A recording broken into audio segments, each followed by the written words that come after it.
Democrats have put the president's $3.5 trillion budget on the fast track. The Senate is voting on a series of amendments today. A final vote could take place in the House later this afternoon. Meantime, Republicans are pressing ahead to offer several alternative plans. Republican Eric Cantor of Virginia, the House Minority Whip, a member of the powerful Ways and Means Committee, and he is our guest now. I know there are a number of votes being proposed in the House that would be alternatives to the president's budget today. Can you give us the rundown? Sure, John. I mean, first of all, our Republican alternative represents a very different view of how we believe America should go forward. You know, Americans are interested in regaining their financial security, their retirement security, and certainly their health security.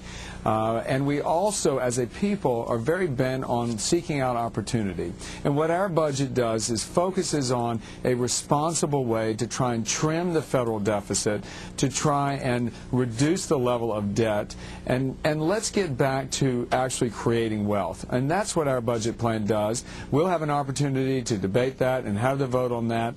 And we'll also have another budget that will be presented by the Progressive Caucus on the other side of the aisle, as well as the Republican Study Committee budget on our side of the aisle. Yeah, that progressive budget would actually increase the president's budget, proposed budget, by about $470 billion. They want to spend more, right?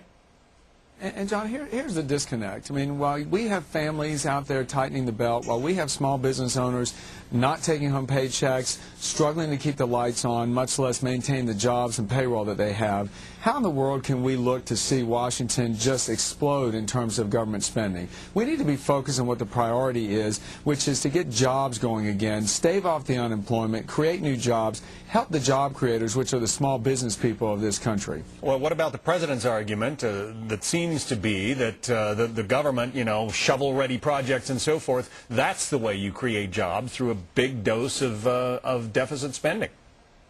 Well, John, first of all, let's be clear. If you're going to crank up government spending, at best what you are going to do is redistribute wealth. What the Republican vision is, we've got to get back to talking about and aiming towards creating wealth, creating jobs, creating prosperity. And that is what you will see in our budget.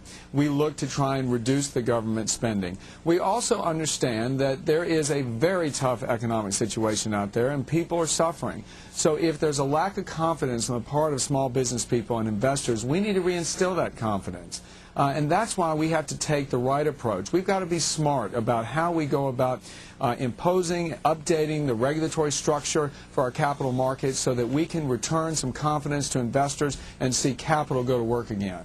Eric Cantor, a Republican and a member of the House Ways and Means Committee, Republican from Virginia, thank you.